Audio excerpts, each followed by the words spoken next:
So if I win the Happy Meal McDonald's sweepstakes and I take you to Disney, you agree to go on any ride that I say. Not like multiple times. It's not just like literally whatever you tell me to do. Like, no. Well, no, I'll make you go on the thing once, but like I'll point to it and I'll be like, you're gonna go on that, and you have to do it. Listen, everybody says this, and everybody who has gone with me and been like, haha, I'm doing it, I'm making you get on the ride. Your life isn't fun. Like, it's not like haha funny. I start to literally flip out. You're not gonna be having a good time. So sure, if you want to do that, like, yeah, sure. Can I chloroform you? Yeah, you probably should.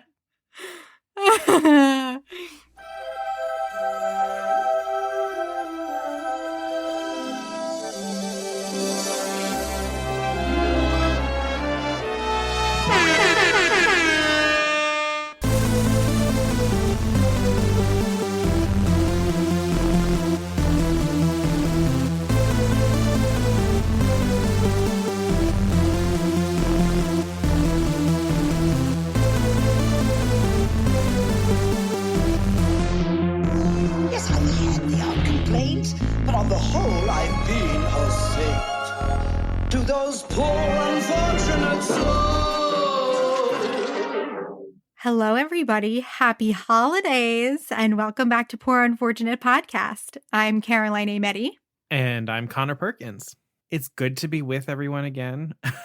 I feel like we had Thanksgiving, and I don't know. It just feels like time has like gone quickly and slowly at the same time. It's that holiday season time warp that always happens, where it feels like 1,000 years and then 1 minute.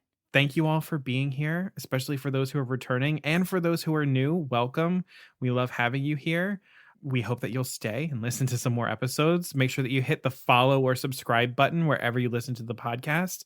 That way you get our episodes automatically downloaded to your device, because we got a lot of stuff, and a lot of stuff on the way too. Yeah, we have a lot of fun holiday content coming your way, so I think you might want to stick around. I don't think you're going to want to miss it. Yeah. Stick around a while. It might be worth it.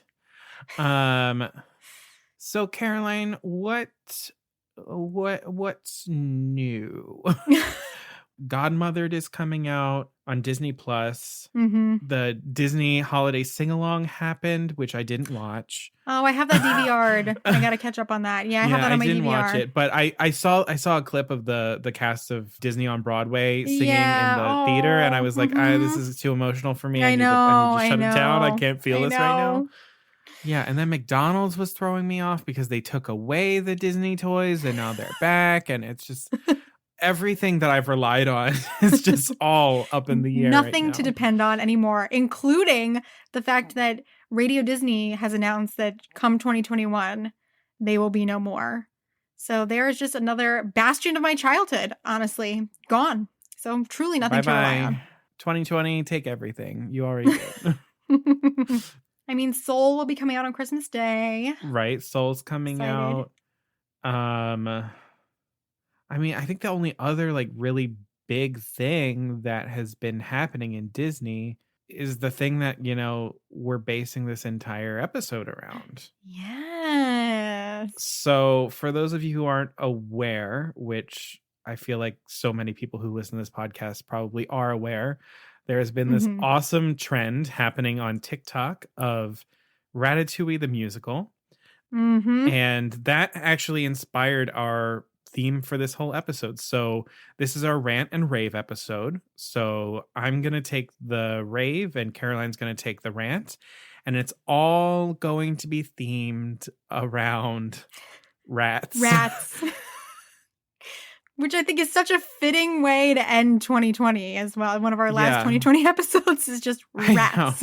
So I'm going to take the rave and Caroline's going to take the rant. And in the middle of it, we are doing something that we have never done on Poor Unfortunate Podcast before. Yeah. We have our first guest. We have a special interview with at mjax on TikTok, who is the creator of Ratatouille the musical. So stick around. We have that coming ahead. Oh, it's such a it was so wonderful to have her. She has so many wonderful things to say about Ratatouille the musical and just Disney in general. I think y'all are just gonna love it. She was Yeah. wonderful. Do we have anything else we need to talk about before we get started, or should we No, just I think dive it's in? time for rats, baby. All right, so we're going to start with the rant. And Caroline, take it away, baby. Okay. So, to fit in with our theme and the fact that we're going to have our lovely Ratatouille the musical interview in the middle of the episode, I wanted to start off with the rant. And I want to rant about Ratatouille, but not in the way you might think. I think Ratatouille is amazing. And I think people are sleeping on it, and it's a little confusing. So, I wanted to try to figure out why that might be. And so, I'd like to call this rant Justice for Remy. So Ratatouille was released on June 29th, 2007, and was a huge success at the box office and with critics. It grossed $620.7 million from a $150 million budget. It was amazing. It That's smashed amazing. it. It smashed it. It is directed by Brad Bird, who also wrote the screenplay. It won the Academy Award for Best Animated Feature, and it was nominated for Best Original Score, Best Sound Editing, Best Sound Mixing, and Best Original Screenplay. And Ratatouille is tied with Up and Toy Story 3 for the second greatest number of Oscar noms for animated films. So Ratatouille has the highest score on Metacritic of any Pixar film, and the New York Times in a review called it a nearly flawless piece of popular art, as well as one of the most persuasive portraits of an artist ever committed to film. And here we are, we're talking about an animated movie. Yeah, so before I try to figure out why exactly Ratatouille isn't thought of as one of the top Disney movies, I just want to talk about the incredible things that are happening in the movie. It's kind of like one of those ones where it's like it blossomed early and then it disappeared. Mm-hmm. So one of the most impressive things about the movie to me is the way they handled the food. Yes. Oh my goodness. I mean, I'm a foodie, so I know I'm a little bit biased, but first of all, Brad Bird and Brad Lewis and the crew took a trip to Paris, obviously to get a feel for what Paris is like so they could animate it, because the movie takes place in Paris. But they also dined at some of Paris's finest restaurants. And then Thomas Keller, who is a famous chef, his most famous restaurant, I would say, is French Laundry.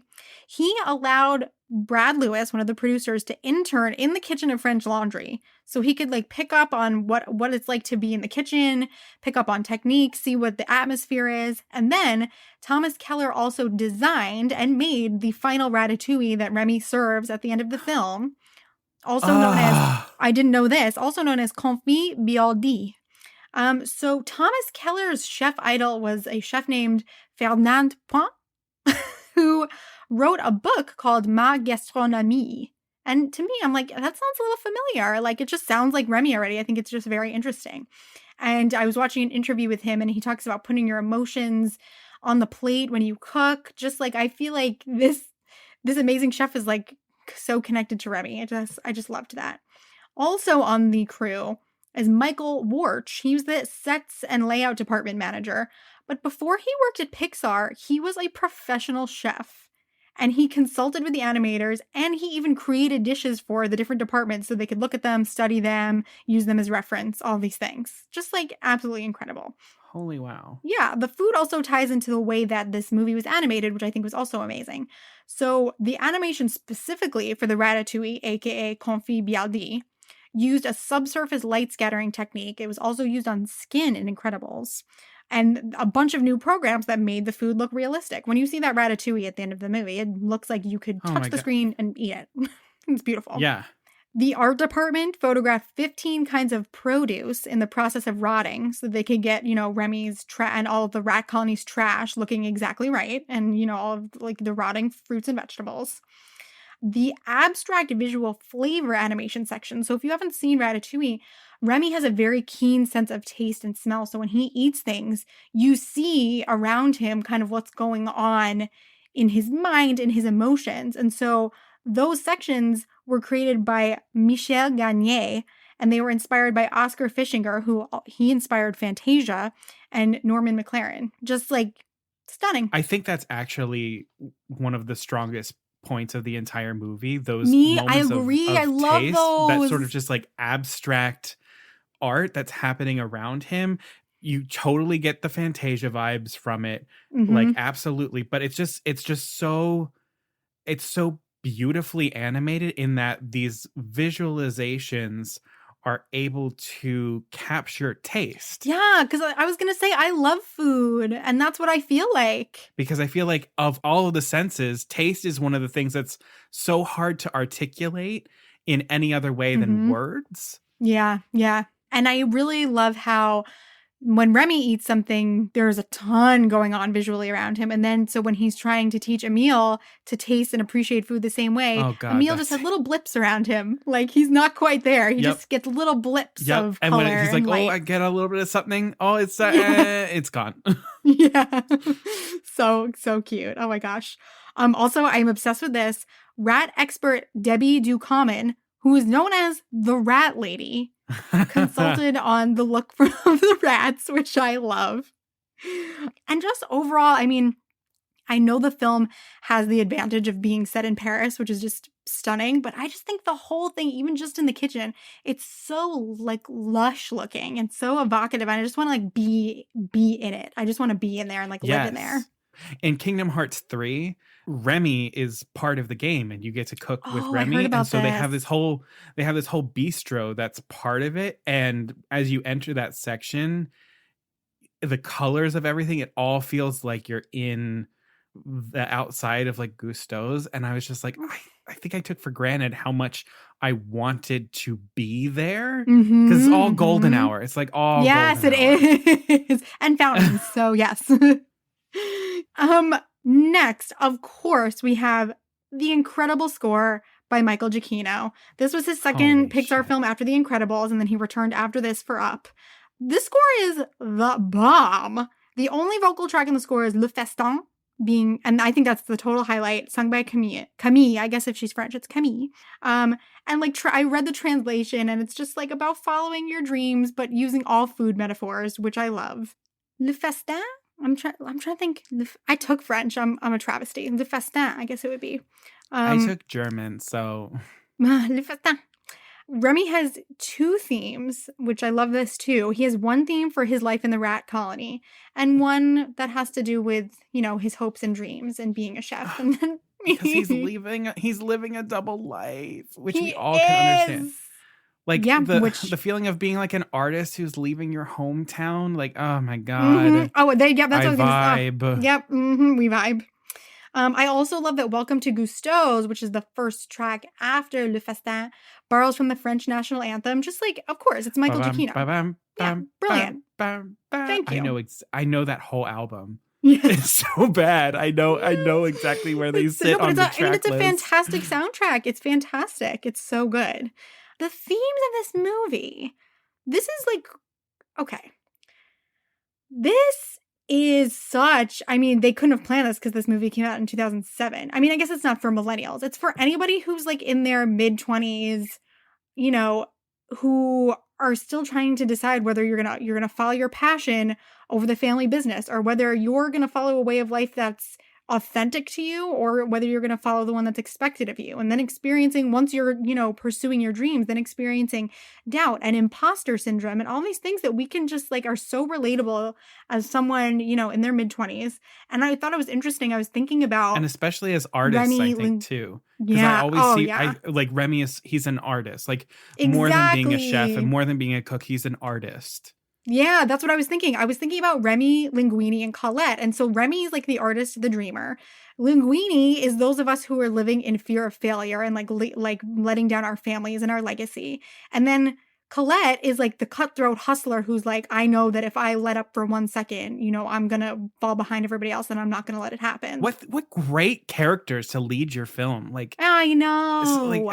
I know. And Brad Bird is the one who really beefed up the role of Colette. And I think originally Gusteau was going to be alive. And I think Gusteau was still going to be running the restaurant. And then Brad Bird is the one who made the decision to kill him off. And I think it was a great move. Was the right I love decision, him as the figment of Remy's imagination. Yeah, like just brilliant. And what a great, I mean, not that they knew this either, but what a fantastic device for a future musical, but we'll get to that in a little while. Like, fantastic.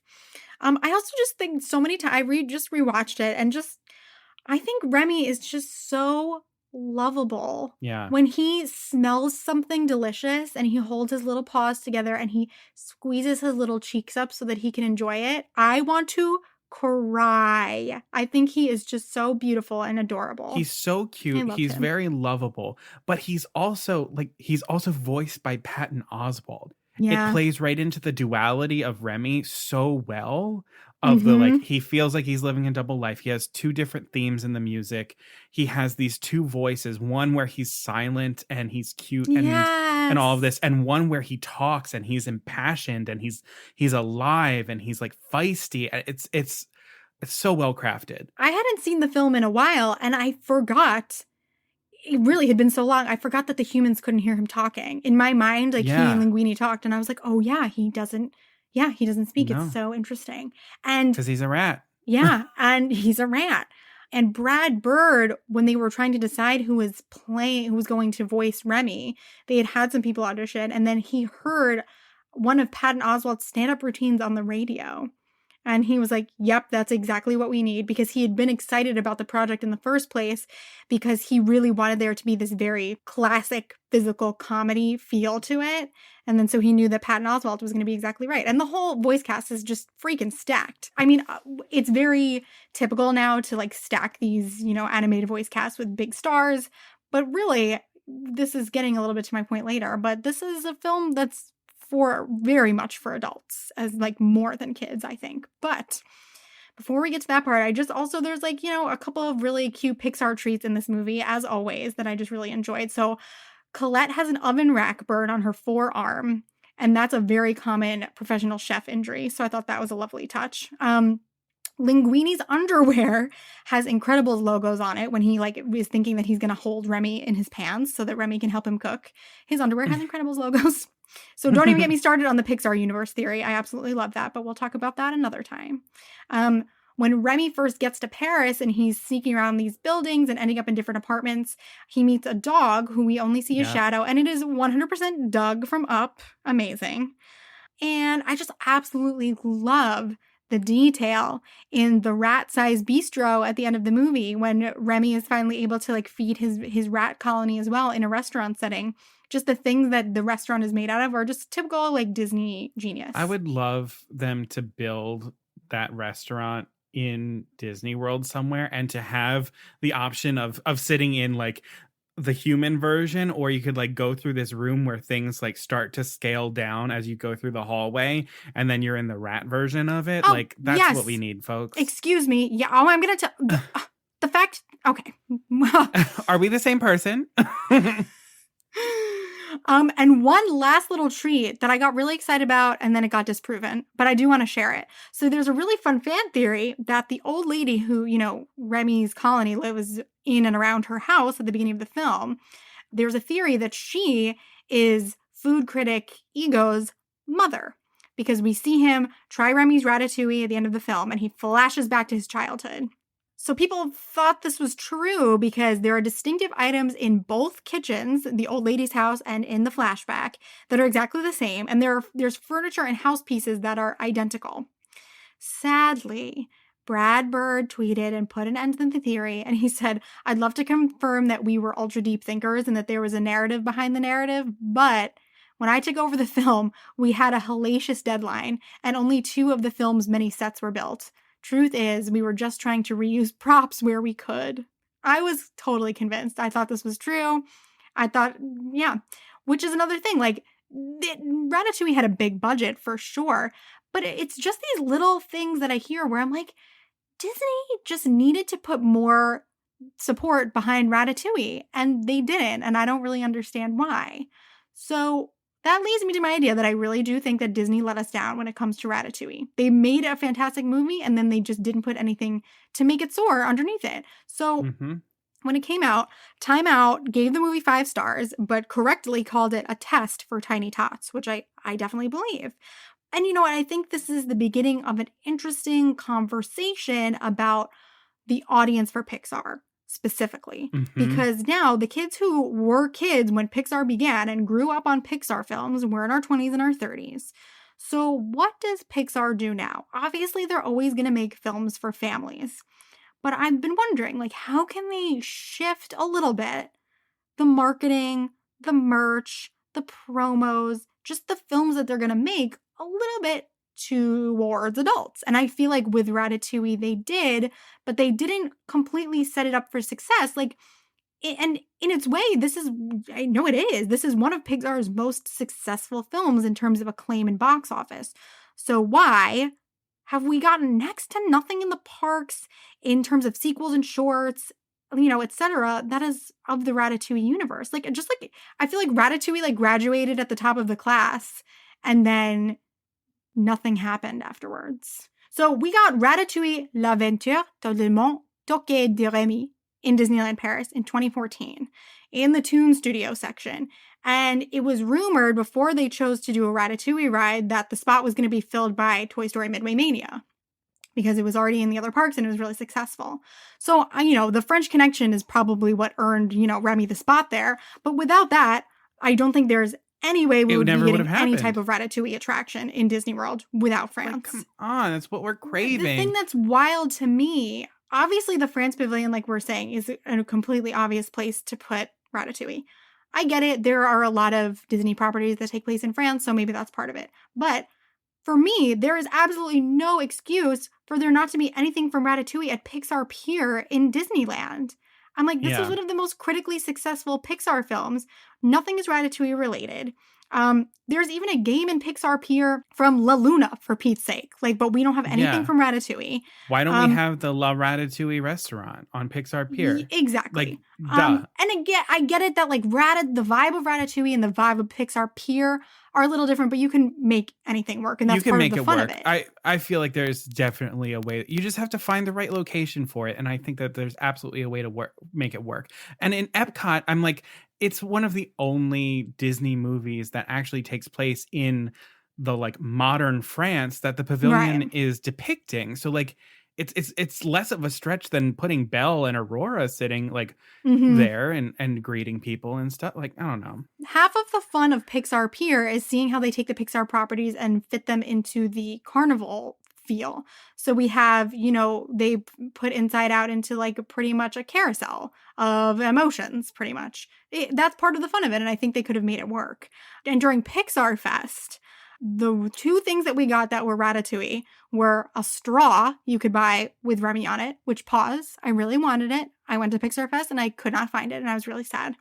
And then the other thing that we got was a 3-course Ratatouille menu at Cafe Orleans. So it was a cheese plate, shrimp ratatouille bialdi, and a berry stuffed beignet a la mode with brie drizzle. And I'm just like, wait, I mean, we needed more, but yes, that sounds delicious. Are we not catching on to the fact that there's so much foodie opportunity in this movie, and Food and Wine Festival and Festival of the Arts is such a huge revenue generator for Disney that just like putting a Remy like splash over the theme of the Food and Wine Festival is not enough. People love this. We want more. So was Remy on the, because I know for the Pixar Fest in Disneyland, a lot of the marketing was the Pixar pals, like the Pixar pairs. So like Mike and Sully, Dory and Marlin. Was Remy and Linguini part of it? That's a good question. I don't even think they were. How did we miss that pair? I mean, you could argue one like sits on top of his head. Yeah, I was gonna say just like Mike and Sully, they're freaking business partners. Like, excuse me. Yeah, they literally function together. Yeah, I don't know. I mean, Remy, I think this was up until 2009. In Disney World, Remy, for a while in Le Chef de France, came around like an audio animatronic Remy would come around on a little cart. And I have no idea why they got rid of that, because I remember I was so excited when they introduced that. I watched a video of it and he was absolutely adorable. And I know that it's a very fine line with the Disneyfication of Epcot. I'm not 100% sure even where I stand with that. But I think that Les Chefs de France could become a full Ratatouille dining experience. And this is because, first of all, we have other non-Disney sophisticated dining options in the France Pavilion already. And so we wouldn't be taking those away. And I think that Le Chef de France could become either Gusteau's, which the interior of that restaurant already matches the vibe of Gusteau's exactly, or it could become La Ratatouille. I want all of these delicious things that sound like they were on the menu at Cafe Orleans, and I want to meet Remy. Especially because as a late 20s lady, I'm not at this point, I love Ratatouille, but I'm not really going to go buy a Remy plush. But I would sure as hell buy like a Ratatouille branded wine or cooking tools or utensils or serving plates. Yeah, that's like a no-brainer. Yeah, especially because, as I said, like food is becoming such a central part of theme park revenue that to me, it's a no-brainer. So it's just an interesting Ratatouille for me just really exemplifies this Pixar dilemma. Because, like, for example, like Inside Out, we love Inside Out. And it was definitely on the sophisticated end. And do we see a lot of Inside Out in the parks? No, not really. No, because because they shot themselves in the foot when they closed down Wonders of Life, and they need to figure out how to put them in Journey into the Imagination, because that's a great place where they can live, and they can't figure it out. Yeah. and you know, watching Ratatouille, I was like, yeah, this would be difficult for a child to get through. And I get, like, yeah, you watch a lot of things when you're a kid and things go over your head that you don't realize till later, but it didn't matter at the time. This, I'm kind of like, there are major plot points that kids just aren't going to follow, like about legal documentation and like love children. They're not going to follow it. There's a lot of technical cooking talk that I just don't think kids are really going to be interested in. We have guns shot several times in this movie. And I remember when I saw it when it came out, I mean, I wasn't like a kid. I was 13, 12. I remember thinking like, oh, that was good. And now I'm rewatching it now. I think it's gorgeous. I think it's moving. And just like the New York Times said, I think it's a wonderful portrait of being an artist.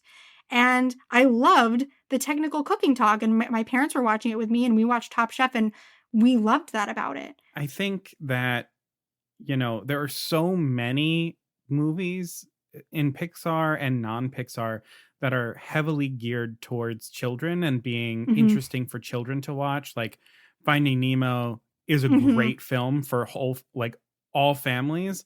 And it's great for a small child who just needs to look at like really, really pretty like scenery and just like pretty colors and things like that. And Ratatouille is definitely not that movie. But I think that those movies for those like older kids, or like, I think that they have value. They have a place in that, because we need to give kids, as they grow, movies that grow with them. And I think that a lot of, family entertainment, Pixar to a degree, and I think that they have done this as, years have gone on. I feel like they have started catering more and more and more specifically to younger audiences and families, that it gets lost, that like we have to keep in mind that these families grow, and we need the entertainment to be able to grow with them. So you have to hit a wider swath when you're making these movies. And then and once you make them and put so much effort into them, like they did with Ratatouille, then you need to reinforce people's love of it. I mean, honestly, like it's coming from me, so take it with a grain of salt, but with merchandise, with shorts, put the characters other places where I can see them and remember how much I love them. Because I don't know if recently I would have rewatched it if, everything with the musical hadn't been happening on TikTok. But I think it might have been different if there had been more reinforcement of the characters in the parks, in Disney pictures in general. Because you just get reminded. I would have looked at Remy again in a short, let's say, and been like, oh yeah, I love him. He's so cute. He's so relatable. But I never had that opportunity. So what I'm ultimately ranting about is not people sleeping on Ratatouille, because it's completely understandable. It's Disney just not giving it the support that it deserved. Yeah, and it's biting them in the ass right now with Ratatouille the musical, where it's like you're seeing how relatable it is to people, especially people of our age group. And it's like, yeah, you had us when we were that age when the movie came out, and you didn't give us anything else Ratatouille to enjoy in between. So we've taken it into our own hands because you haven't done anything. And to a point where they can't ignore it. To like at this point, they actually can't. And they ignore. haven't. They haven't. Honestly, that's a perfect, I think that's the perfect segue into the interview, because you will hear from Emily that Disney has made some nods about Ratatouille the musical. So here we go with Emily's interview. Please enjoy and give Ratatouille the respect it deserves. Hello, everybody. This is a very important and exciting day here at Poor Unfortunate Podcast because we are interviewing our very first guest. And so today we have a really special treat for you. I am sure by now you have heard all about the TikTok craze of Ratatouille the musical.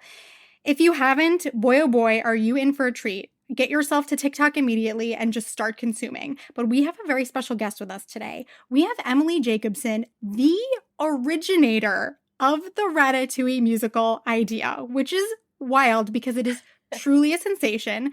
And I would just like to add, the coolest part about this for me is that Emily and I went to high school together. So this is just absolutely the coolest, just like combination of worlds that you could ever ask for. So Emily, thank you so much for coming. I'm so excited to be here. Thank you for inviting me. We know that we're just like kind of small because you've been on like the morning news. You've been on Broadway World. So we really appreciate it. Oh, yeah, you were on CBS. That's crazy. That's been a journey. Quite a journey. That's why when we talked about asking you on, we were like, well, you know, she's been on CBS at this point. I just don't know if she's really going to want to come to us. No.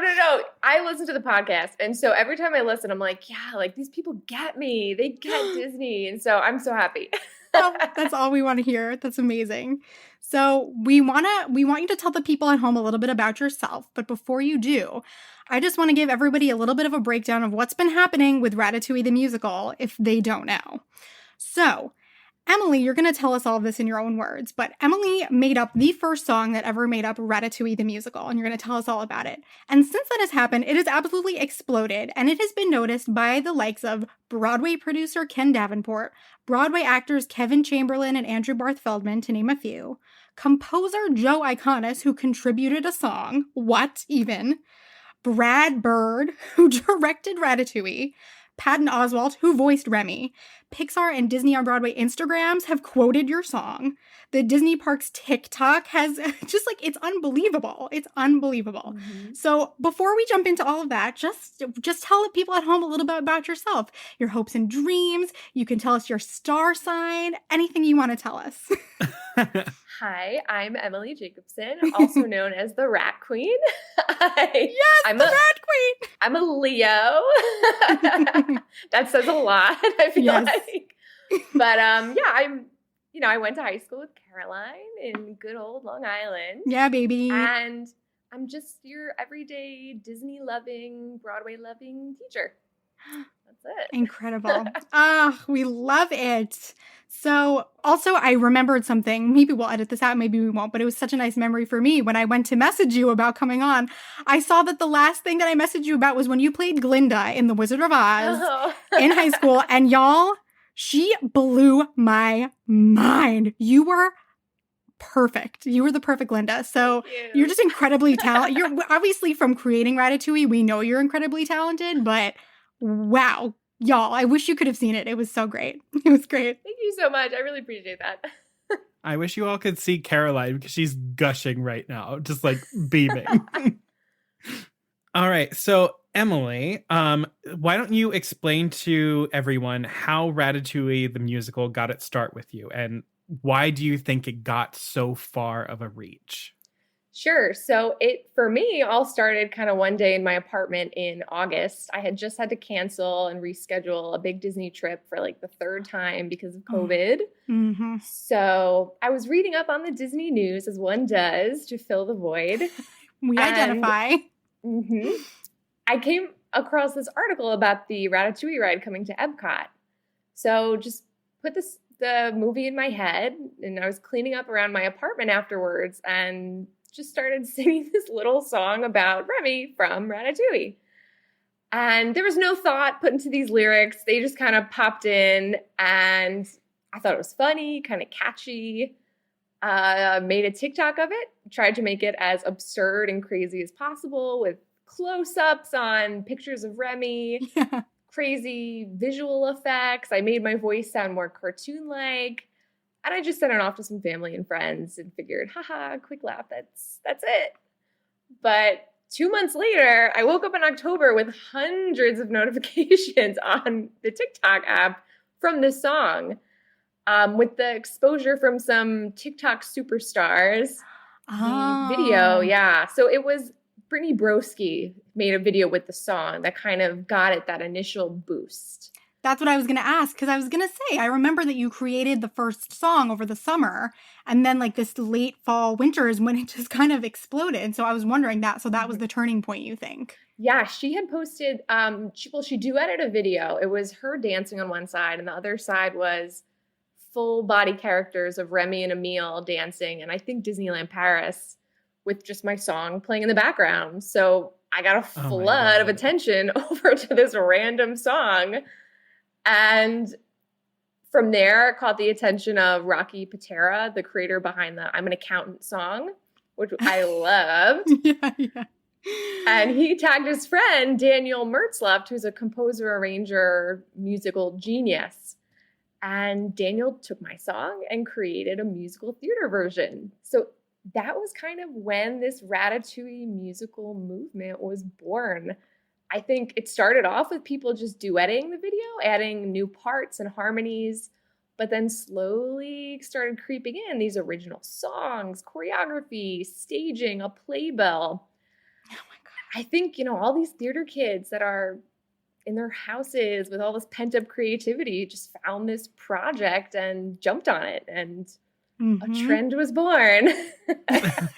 Now, do you think it was Ratatouille specifically, or do you think because I feel like there are so many other things that have probably come up throughout quarantine that they could have latched onto, but they latched onto Ratatouille. And I'm curious, why do you think that is? Because I feel like there has to be some sort of reason. I'm not sure. There's a few things I've been thinking about. I mean, the song Le Festin from the movie was kind of a trending song on TikTok for a while, with people like randomly cooking in their house. So it was in people's minds. And then I think part of it kind of was just the craziness of the original song's lyrics. I mean, I've come across so many people sending me things where they're like, Remy can't be Ratatouille. Like, he's an animal and like Ratatouille's a food. So like, yes, I'm aware, but I think people, artistic license, come on, symbolism. But I think that's part of the reason why people latched onto it, because it's kind of like one of those things where you're thinking, all right, is this a joke, or is she really like kneeling and praying to fictional animated characters at night? So the absurdity helped a lot, I think, but I don't know. It's just one of those luck things for me, I feel like. When Caroline had mentioned Ratatouille the musical, I was like, wait, what? And she was like, yeah, you need to look at it. And so I immediately went on YouTube and found compilations that people had put together. And I was like, this is I'm like, this works. I'm like, this freaking works. I'm so I'm so thankful. I lost the whole day. The first, when Caroline first told me about it, and I was just like, well, I'm gone. I'm down the rabbit hole, or the rat hole. So speaking of, since if we're talking about why are people drawn to Ratatouille? So who's your favorite character in Ratatouille? What's your favorite scene? What do you love about Ratatouille? So to be honest, Ratatouille was not always my favorite movie. I mean, it came out in 2007. I think at that time for me, I was trying to move away from Disney movies. I'm a mature middle school student now. So true. I could take it or leave it. Yeah. So I kind of rediscovered Ratatouille when Disney Plus came out, and I just had it at my disposal. But watching the movie, I was really surprised. It's a rated G movie, but I feel like there's all these themes and moments that are not rated G. Yes, I noticed that. Wine drunk. Colette's infamous eye glance. Yeah, so and then there's the themes too of feeling like an imposter, or you're never gonna live up to your potential. And as an adult, I was like, damn, yeah, I can relate to that. It's so true. For me, the favorite character in the movie, I feel like Colette. she just got like that spicy attitude, you know, Love, woman in yeah, the love. kitchen. I love it. Love. So I'm curious, given everything that has happened so far, what has been the craziest thing that has happened in connection with Ratatouille the musical? Like what's been the thing that just like blew your mind? So definitely when the little nods started popping up on social media. I mean, it started with Disney parks posting their unofficial audition for the musical, which was Incredible. great in itself. And then I saw them replying to people using my lyrics, and I was like, what? And the very next day, Pixar posted a picture of Remy with my lyrics. Then the following day, I think what really blew my mind was when Disney on Broadway just tweeted out like half the lyrics of my song. Like, oh It my was like- God. Up till that point, I was scared I was going to get some kind of legal notice. And here they are now, like, giving these little, like, tip the hat at you. Yeah, soon It it's was going to be you wild. sending them legal notice. You'll be like, excuse me, those are my lyrics. Like, And that's the only time I've ever heard anything from them kind of throughout this process. So it was kind of like, people were saying, oh, don't let Disney get a hold of this. But like, hello, I like made the song because I love Disney. So Yeah. I was so happy Yeah. to see that. So I think, you know, speaking of Disney getting a hold of it, what I think is so cool about Ratatouille the musical and the trend that's happening on TikTok is essentially we're seeing a virtual like lab process of a musical play out in public with all of these people contributing different material to it. Like, you know, we've got the costume designers, we've got Shoebox Musicals, like making, you know, their entire set design for it and like complete with moving things and lights going out the wazoo. So I'm curious, what advantages or disadvantages do you see in social media and specifically TikTok in the creation of theater? Like, do you think that social media has a role in the future of theater? Yeah, I definitely think so. I mean, especially on TikTok, if you have an idea, you can just try it out, re-record it as many times as you need. It's very forgiving. And you know what? Video doesn't do well, doesn't get good engagement or good comments, just delete it and it's gone. Yeah. But it kind of gives you the freedom to try things out, especially on TikTok. I mean, anyone I think can go viral for literally anything. So you're putting yourself out there, you're putting your ideas out there. And I think that's also a disadvantage because then you have this great idea. Now the whole world can see it. And I think that kind of can lead to some sticky situations. yeah. There's a consent thing there with your work is out there for anybody, especially with the duet feature on TikTok. It's kind of making you want to be a part of someone's work. Mm-hmm. And you might necessarily not get credit at the end, depending on how far it goes down the duetting hole, things like Yeah. that. Yeah. I think one of the cool things that I've sort of seen in this, you know, craze with TikTok and the like advantages of it is like if someone had come to Disney on Broadway and been like, okay, I think we need to do a Ratatouille musical, I feel like Disney wouldn't have ever given it the time of day. I feel like they would have just dismissed it outright. They're like, we have so many other ones that are just like tailor made for this thing. Like we're already working on Hercules. We did it in the park. Like we're developing that. And I feel like TikTok is sort of this like great place because of how collaborative it is to, you know, really just throw something at the wall, like you were saying, and see what sticks and like show people like, oh, it actually works. But yeah, the consent thing, I think that's also like one of the reasons why I think it was like really important that Caroline and I were like, yeah, we need to talk to Emily about this. Yeah, because like that exactly. Emily is where it started. And like Mm-hmm. that when we trace it all the way back, that's where it begins. Speaking of, you know, the collaboration of everything and how the material gets passed off from one person to the next, have you been in contact with any of the other TikTok creators who have submitted material for the show? So like I'm thinking, you know, Daniel Mertzleft, who arranged the Broadway style version of your song, or, you know, Blake Rouse, who did the Colette Linguini tango, or RJ Christian, who did Anyone Can Cook, or Gabby Bolt, who did Trash is Our Treasure, which is like one of my favorite ones that I added. Yes, literally every single person you just named, I have suddenly, it's like they're my new friends. I've had this whole community on TikTok that it just brought us all together, all the like original creators from the start of it all. Me and Daniel have spoken almost every day, every other day. When things pop up here and there, we let each other know. We've like collaborated on other projects here and there. The same with RJ Christian. He is so fabulous. He created so many different songs. We even worked together virtually to put together a song, which was wild because, again, we're in two completely different places. So it's like sending music back and forth, sending voice files back and forth, videos, putting them together. I feel like I'm making these best friends. I'm going to his senior recital next week. Get out! Oh my God. That's insane. Amazing. I love it. And Gabby Bolds, all the way in Australia. We're like chatting all the time. It's so great to be connected to all these people from all around the world that I would have never met them any other way. That's beautiful. I love it.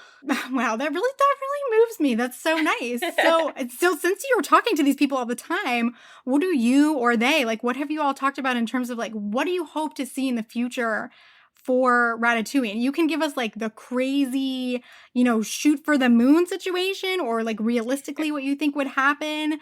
I would also love to hear like if we're talking about, the full-fledged, we're doing the Broadway production. I would love to hear who some of the people in the cast would be, or the creative team. Also, I was wondering, what do you think the production would look like as far as composition? I feel like this is shaping up to be, very much like SpongeBob, where we have a lot of different people contributing songs. So what do you think? How should that go? Yeah, so I know the plan right now, because there's a creator, Josh Abram, who created like the Ratatouille musical TikTok account. And he said his plan is, and he's been in kind of contact with all of us a little bit here and there, to create like an album of all the big hits that came from TikTok. And then perhaps, in the future, bring something together virtually. So I think for now, that's like the first step.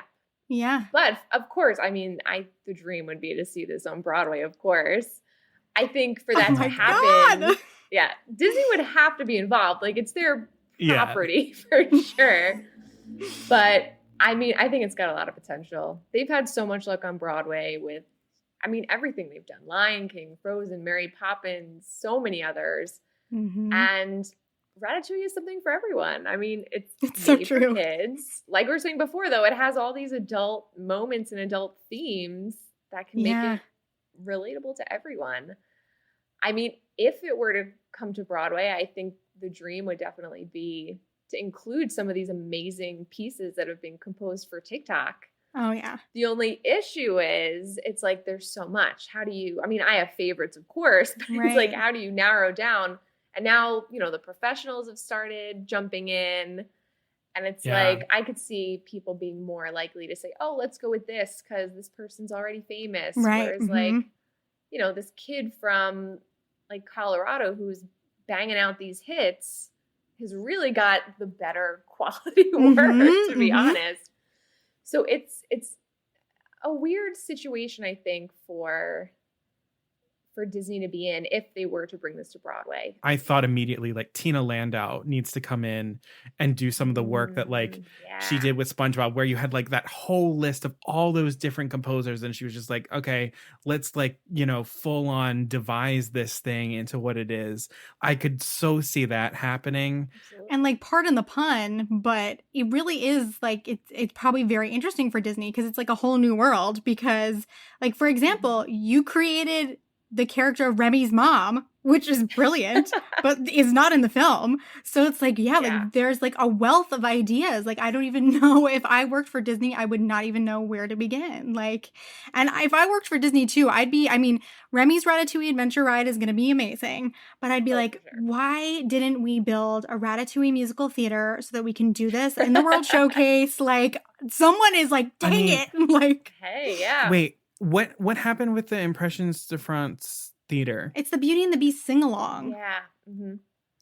I mean, well, there's a theater. There's not a stage for it. It's just a screen. But like, let's build a stage in there, and then But it's a space. Yeah, baby. it's a space. Oh my God. Can you imagine if instead of like the Beauty and the Beast sing along, they just played Ratatouille the musical TikTok videos in that theater all day long? That's the choice. That would be amazing.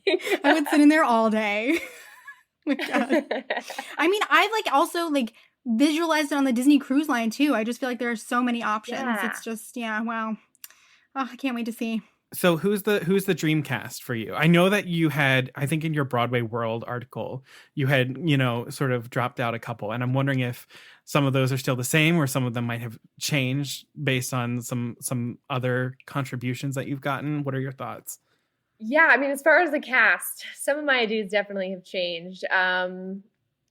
Like Kevin Chamberlain popped up with his song for Gusto. It's like I loved originally that thought so much. somebody else. Oh, so good. It has to be him. Like absolutely, I can picture that there.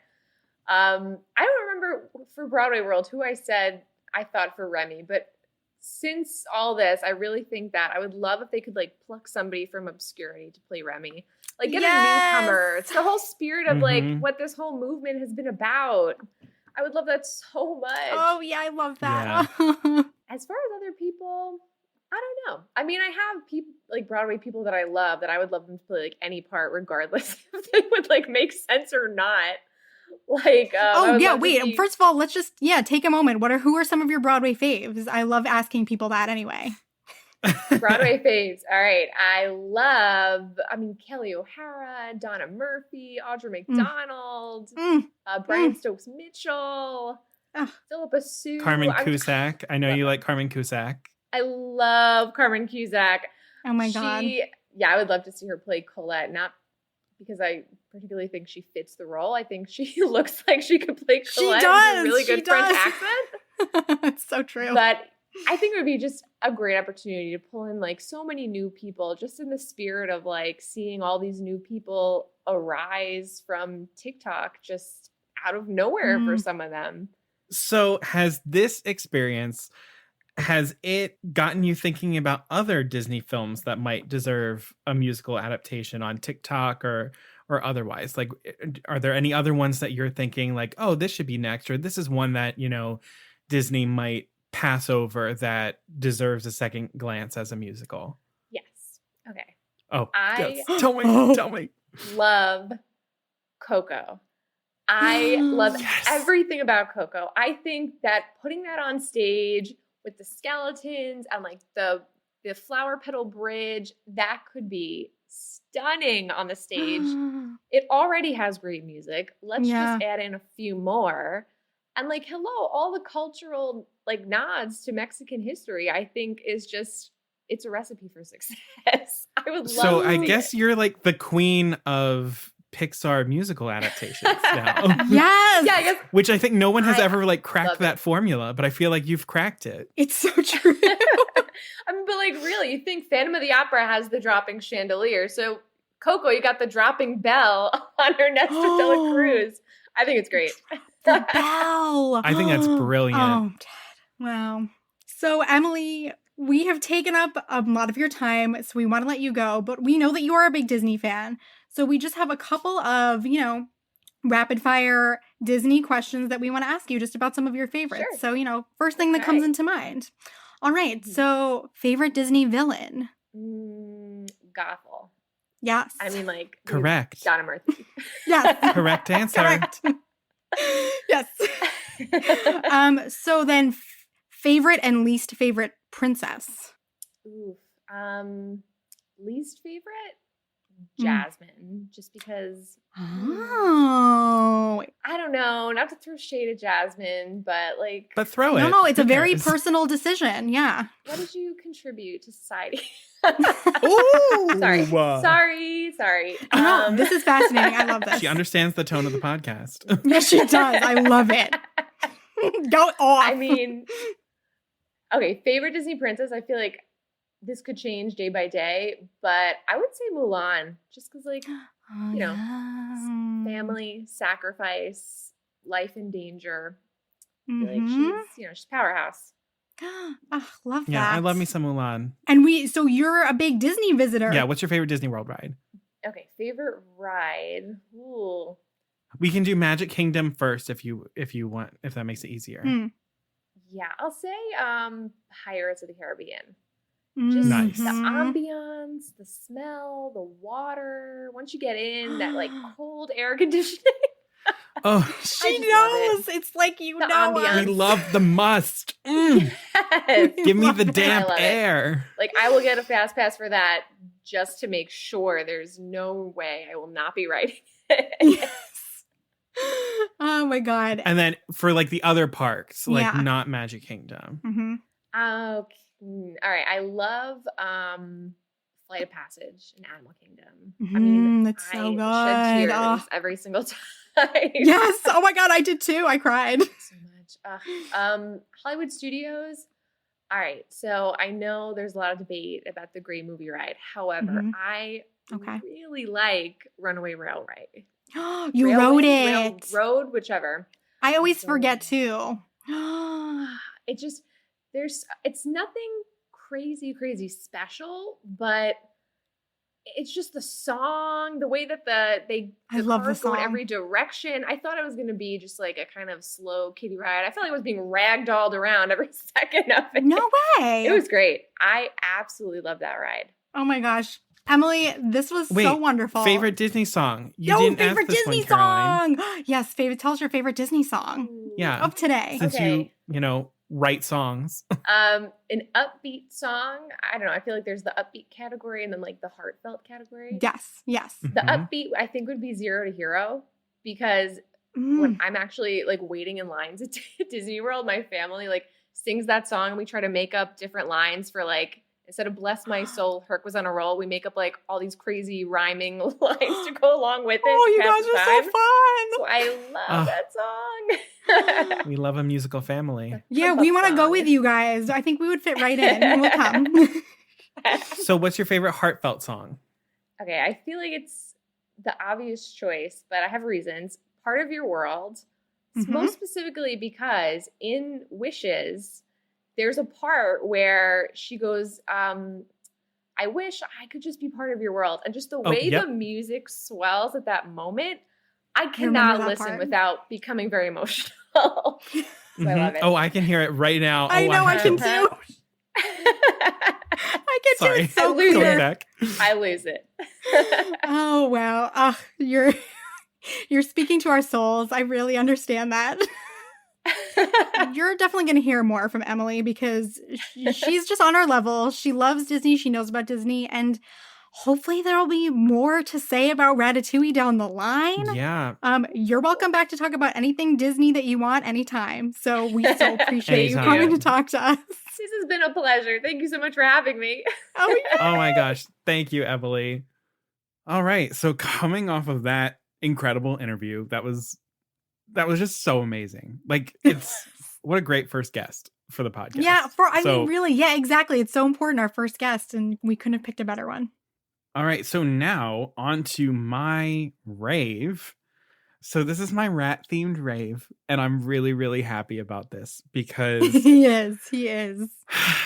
I get to rave about one of my favorite Disney characters of all time. And I know that we just recently had an episode about Disney villains.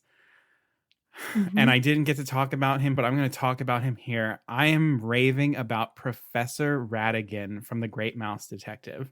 So the title of my Yes, of my what's your rave, title? because you had one, it's called Ratigan is Bay. Yes. So, Put it on a t-shirt. I love him so much. He is my Disney villain doppelganger soul Disney villain. That's the one that you he are, is- yeah. Mhm. He is me. I am him. We are one. So a little bit of background on The Great Mouse Detective. It was released on July 2nd in 1986. The directors were John Musker, Dave Michener, Ron Clements, and Bernie Mattinson.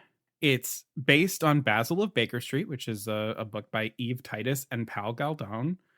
The story, all right, it's from a whole mess of dudes. So we've got Pete Young, Vance Gary, Steve Hullett, John Musker, Ron Clements, Bruce Morris, Matthew O'Callaghan, Bernie Mattinson, Dave Michener, and Mel Shaw. Whole mess of dudes. Not a single woman there. Not happy about that, but I like the story that we got. So you always got to make sure that we're holding both at the same time. Yes. The producer was Bernie Mattinson. And this was part of Walt Disney Pictures and Walt Disney Feature Animation's collaboration with Silver Screen Partners 2. So there was a couple of collaborations that happened with Silver Screen Partners. Beauty and the Beast is one of those collaborations. Like, yeah. All right. So The Great Mouse Detective starred Barry Ingham as Basil, Val Betton as David Q. Dawson, Suzanne Palachik as Olivia, Alan Young as Flavisham, Candy Candido as Fidget the Bat, and the Prince of Darkness himself, Vincent Price, as Professor Ratigan. So here's my little plot synopsis. It's 1897 in London, and congrats, you're in an infamous anthropomorphic animal movie from Disney set in London. Yay. Might seem to be good characters, so we're doing that, but it's also Sherlock Holmes. So, when the young Olivia Flavisham's toy maker father is kidnapped on her birthday, what a suck birthday, she sets out in search of the Sherlock Holmesy Basil of Baker Street, conveniently located in a mouse hole under Holmes's actual apartment. With the help of a friendly but bumbling Dr. David Dawson, they find their way to Baker Street and learn that Flavisham's disappearance could be part of the latest evil plot from genius mouse wannabe Professor Ratigan. Can Basil check his ego long enough for them to solve the mystery, or does Ratigan honestly deserve to win? Watch this movie and find out why Vincent Price as a rat is exactly what was missing from your life. Yeah. Now I'm going to get into why Ratigan is an amazing villain and character. So some of the things that I'm going to be using to critique him are taken directly from my analysis of why Hans is such a suck villain. Because Ratigan does a lot of like things really well where Hans just sucked at him. But you would still have a one-night stand with him. So Ratigan, I think he's a perfect balance of ingenuity and sheer power. He balances everything from intelligence and force down to his plot with the Queen. He uses an ingenious piece of technology and political intrigue combined with a militant invasion of the castle and a murder of the Queen by feeding her to his pet cat Felicia. So like he's brutal. Always balancing like brute force and intelligence. It never has to be either or with him. And that's the perfect combination. So I'm going to start by looking at his genius. So he's obviously based on the Moriarty character from Sherlock Holmes, who is the arch nemesis and brilliant professor who is the equal of Holmes, but criminally. So first, his plot, his evil plot. Ratigan's plan to take over Mousedom is simple, yet extremely effective. Using a band of loyal followers, he replaces the Queen with a convincing animatronic in order to transfer executive power to him. So it is a full-on coup that the public, if all works out, will never even be aware of because it's all made to appear to be completely legal. It's honestly, I think, one of the smartest ways to ascend to power in, you know, a Disney movie from a Disney villain, where it's not like, oh, I'm just going to like... It's one of the creepier ones, too. Exactly, yeah. Because he's like, I'm not just going to take the power. He's like, I'm going to take it, but I'm going to make it look like it was given. Yeah. So he also, as part of his genius and why he's such a great rockin' villain, he has a history of success. So in the song, The World's Greatest Criminal Mind, you know, they reference the Big Ben caper and the Tower Bridge job, which he sings about. And so it implies that those criminal plans were actually successful. So this rat shows up with a resume. All right. So this was a big thing where Hans got nearly like all of his points knocked off here for his adaptability and planning. And this is something that I think Ratigan does really well. he allows for the help of others. Unlike a lot of villains, he's not a loner. He acknowledges that there's strength from a team, and even more so, he is able to read people extremely well. His strength is honestly in manipulating those who have expertise that he might not have, like Flavisham, who is able to build this sort of giant toy, and he knows exactly what pressure points to use to get the best leverage on that person to make them do what he wants.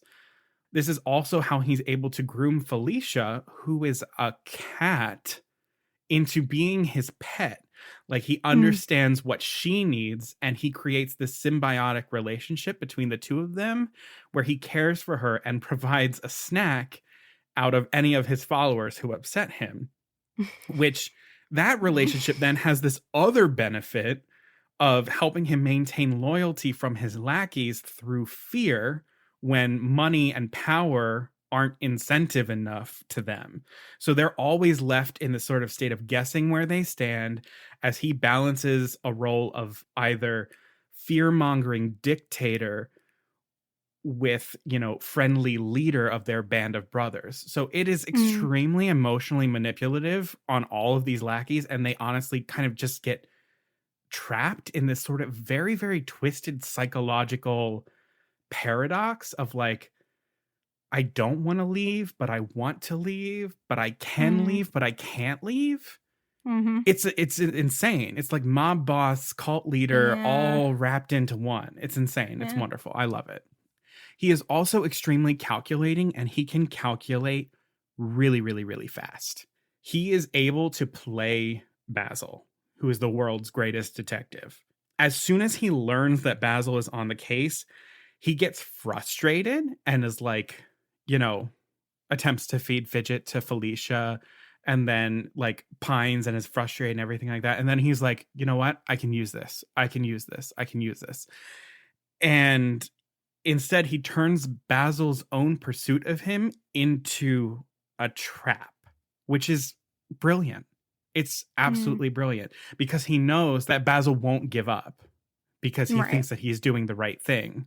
So if he plays on the fact that someone will do the right thing, he can set the perfect trap. Great. Perfect.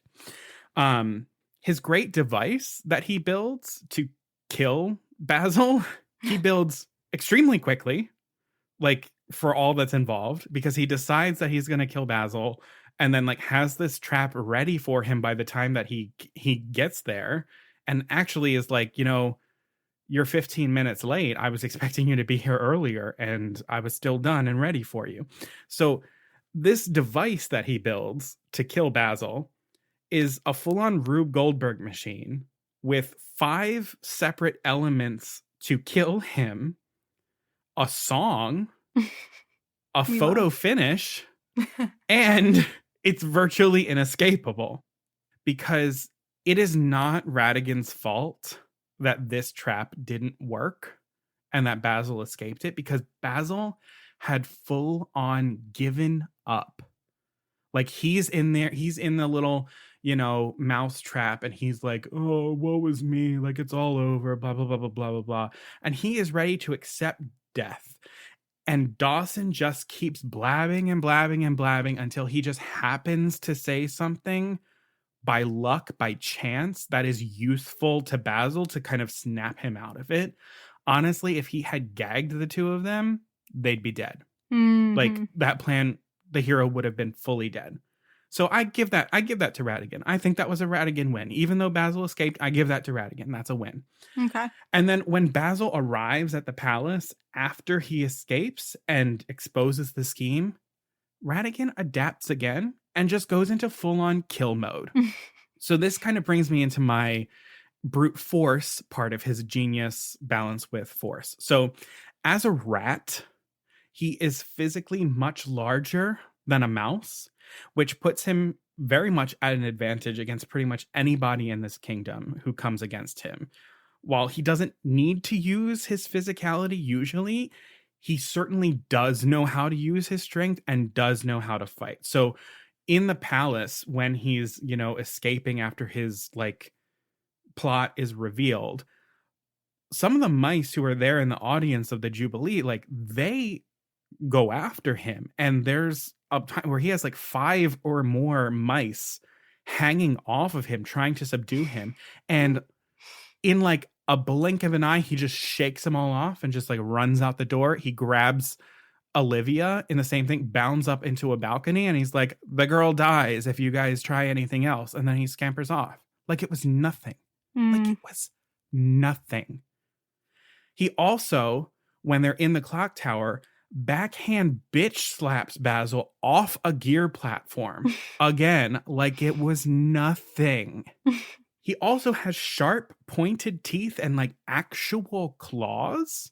So when he embraces his full-on rat form in the clock tower, he's almost unstoppable. And then even in his death, when he, the clock strikes and the bell sounds and he falls off of the hand of the clock, he still is like, you know what? If I'm going to die, I'm going to take the freaking hero with me. And so he grabs onto fucking Basil and drags him down. And again, it is only luck, nothing else, not his brain, that allows Basil to escape. He just so happens to have held on to the part of his blimp that has the propeller and the pedals. Like, again, luck. So that's all about, his genius and his force. Now I'm going to look at him in one of my favorite sections, which is style and showmanship. And this is something that very, very much, vibes with my soul. Yeah. So this queen is an absolute star. Let's start with fashion.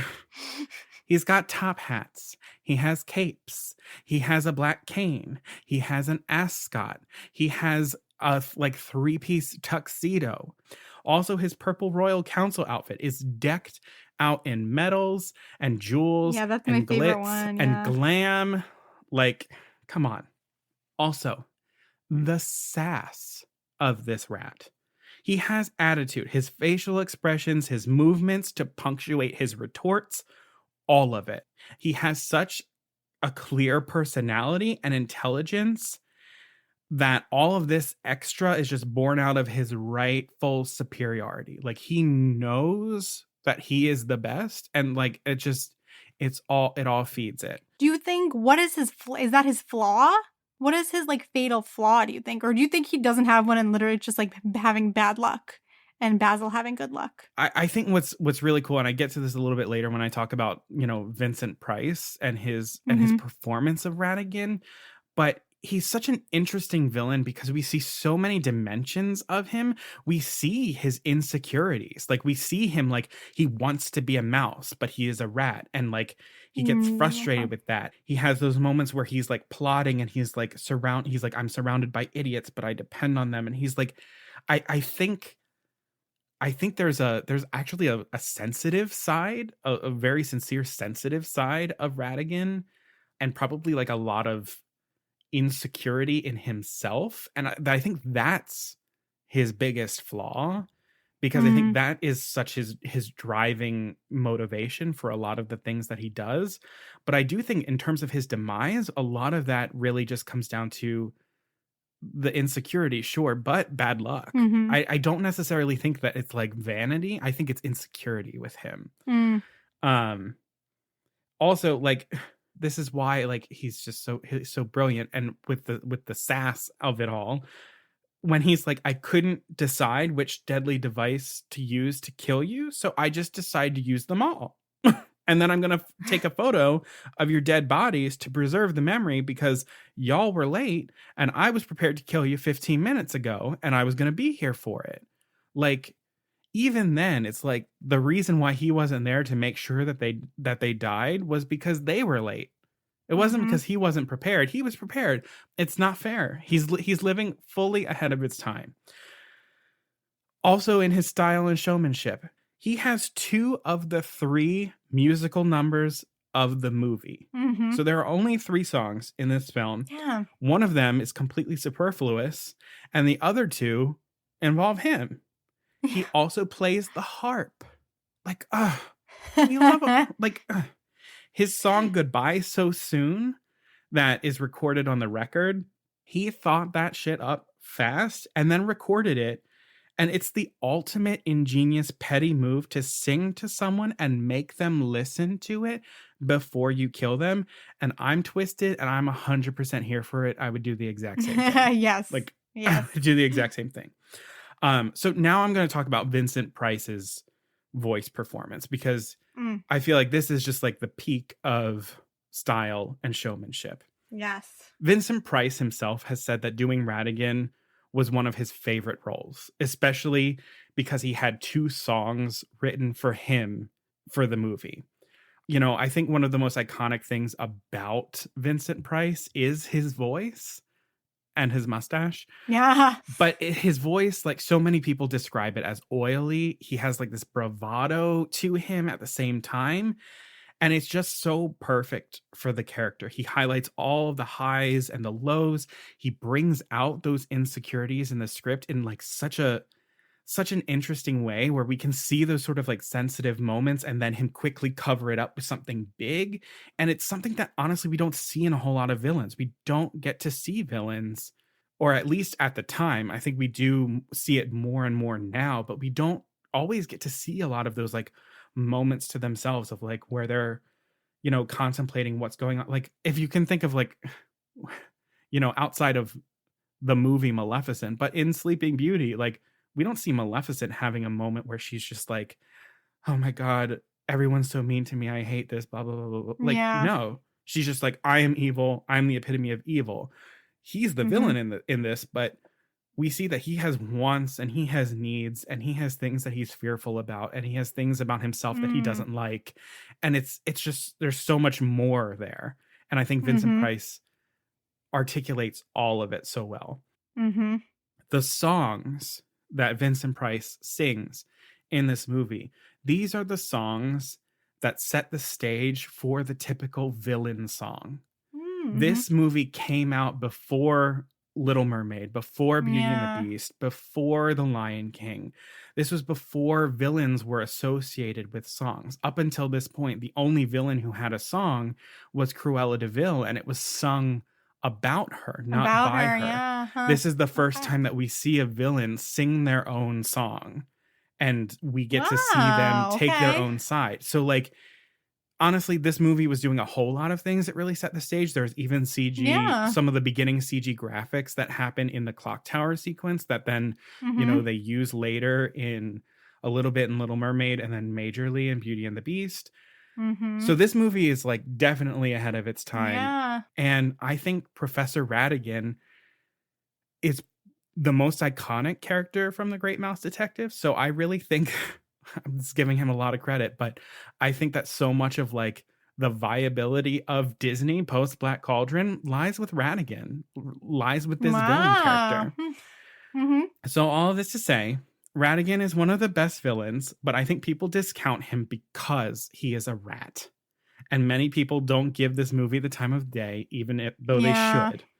Yeah. He does what most villains can't even do. And I think he is up there with Maleficent and the Evil Queen in terms of just purely owning these heroes. And he gets Basil twice. I mean, both times Basil escapes out of luck, but he gets him twice. And in 2 different ways. In many ways, I think he's much more complex than most villains because of how he goes about pursuing his goals. And Ratigan, he is the rat of all my dreams. And he is my soul villain. So that is my rave about Ratigan. I feel like I still even have more that I could say about this character. I love it. Disney Archives, they shared on Twitter and on their Instagram this beautiful picture of Vincent Price at his 75th birthday, where he's cutting his cake and he has a giant Ratigan character like costume with someone in it next to him as he's cutting the cake. And it's this fantastic picture. I love when the voice actors love their characters like that. That's so very special. So, you know, I think that wraps it for the episode. You know, there was a lot in this episode. Like, There's like a whole lot in this one. So I hope y'all stuck around for it. You thought that rats would be too niche for us to talk like for 3 hours about? You were wrong. I know. So yeah, thank you for listening. We really appreciate it. If you liked what you heard, please make sure that you listen to other episodes. Give us a rating, review us if you're so inclined. That really helps us reach new audience members. Make sure to hit the subscribe button or follow wherever you're listening to the podcast. That way, all of our next episodes, all of our bonus material that might be coming later this month, maybe wink, wink, nudge, nudge, we'll just download right there, and you've got it all queued up so that we can, stay in your ears and keep you company through this holiday season. Tell them. We charted at number 36 in the TV and film category of Apple Podcasts in India. And that's because of the ratings and the reviews and the subscriptions that we get from you all. So thank you. Hello, and thank all you of our to India our listeners. listeners in India. Thank you so much for listening. Like, that's really an honor. Thank you for listening. Yeah, we love you. Also, if you are a Spotify listener and if we are part of your 2020 Wrapped, please let us know, because Caroline and I are always looking for something to make us cry, and that one will make us cry.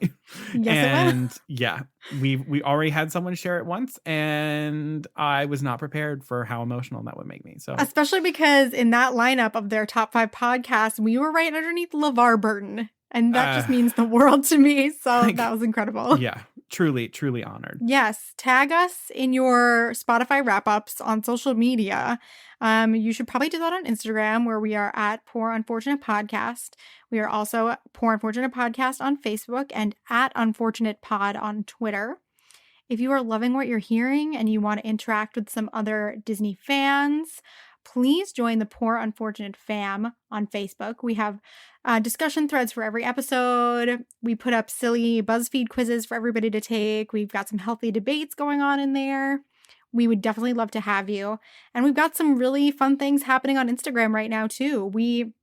If you listen to our previous episode, we had a listener ask us to cast a live action version of Atlantis, and we were stumped by that. So we presented that as a question to all of our Instagram followers, and everyone voted, submitted. Yes, people were into it, and we Dreamcast Atlantis, and that's up in our highlights, and we're going to do another one. We're collecting the votes right now to see which we're going to Dreamcast in our Instagram stories next. So come on down and cast your vote. Yeah, and then if you want to email us too, that's fine. We have our email. It's poorunfortunatepodcast@gmail.com.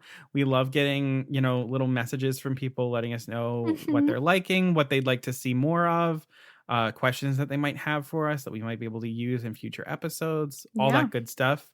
And then, as I usually say, it does take us a little bit of money to make sure that this podcast stays up and running and coming to you. So we have PayPal, and we are gladly accepting any donations. Anything that you can spare truly, truly helps us. There's a link to it in our episode description. It's also in any of the website links on our social media accounts. So it's pretty easy to find. Truly, like $1, if you've got it, you can make it a repeating donation, a monthly donation. All of it helps us just, cover the costs of keeping this thing going. Because right now it's all out of pocket, and we've dipped into the negatives a little bit. Cool. Stay in that holiday spirit. We will make sure to keep feeding the fun holiday feels to you, because I know this is just such a strange holiday season for people. Given the state of things, especially in the United States, we will be here to keep spreading joy to you all. And hopefully you'll be able to take that and spread joy to the people in your life. Yeah, I like that. That was very nice. Keep your chin up, y'all. Wear your masks. Keep your chin up. Wear your masks, people. Try to get into the sunlight before the sun goes down at literally 2 p.m. every day. Eat your candy canes. Yes. Get your Happy Meals. Yes. Buy a Happy Meal. Yes, of course. Oh my goodness. Please buy a Happy Meal. Buy a Happy Meal. And no, they are not paying us to say that. If they're only. Really not. I wish they were, but they're not. Oh, God. All right. Well, until next time, happy holidays. Keep spreading that spirit, and Beluga Sabruga. Sabruga.